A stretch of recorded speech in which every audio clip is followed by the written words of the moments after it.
नमस्कार साथियों, मैं Amardeep Kaur, national social media secretary, national mission for old pension scheme Bharat, all India NPS employees federation.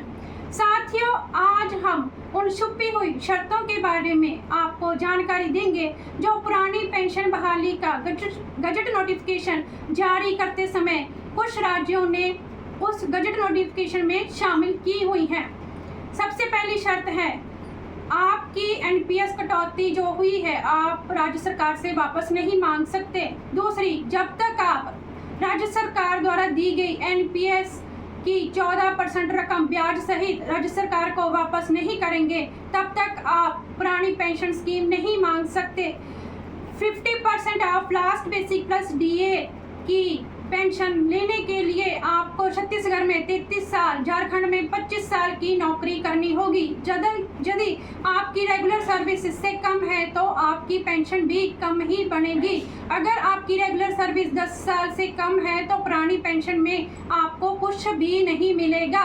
Himachal, जहां 2003 में ही एनपीएस चालू कर दी गई थी, मान लीजिए कोई कर्मचारी है, 4600 उसका ग्रेड पे है, 30 साल की उसकी सर्विस है रेगुलर, 15 साल की सर्विस उसने एनपीएस में की है, 15 साल की सर्विस उसने ओपीएस में की है, 20 लाख रुपया उसने एनपीएस में कटौती करवाई है, 20 लाख रुपया उसने जीपीएफ में कटौती करवाई है। जब 2040 में वो रिटायर होगा तो हिमाचल सरकार उससे 14% एनपीएस शेयर अपना जो हिमाचल सरकार ने दिया था ब्याज सहित मांगेगी। तब तक वो रकम 40 लाख हो चुकी होगी। तो वो कर्मचारी कहां से देगा? उसके जीपीएफ में केवल 20 लाख रुपया है। हिमाचल सरकार को ये पहले से ही आभास था।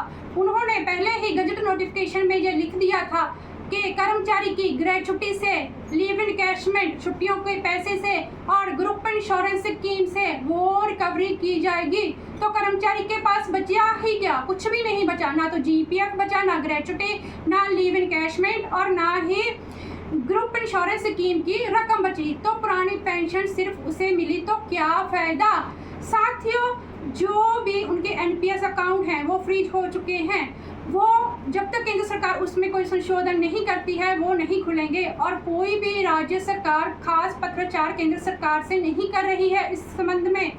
आज केंद्र सरकार एनपीएस में कोई भी संशोधन करेगी तो वो उन पे लागू नहीं होगा, क्योंकि वह इकट्ठे एनपीएस से एग्जिट बाहर निकल चुके हैं। तो साथियों, मेरी आपसे हाथ जोड़कर यही गुजारिश है, जब भी आपको राज्य सरकार कोई भी ऑप्शन दे तो बहुत ही ध्यान से आपने उसको चूज करना है। आपका बेनिफिट किस में है, क्योंकि ये आपका पैसा है, आपकी जिंदगी भर की पूंजी है। मर्जी आपकी है। धन्यवाद साथियों।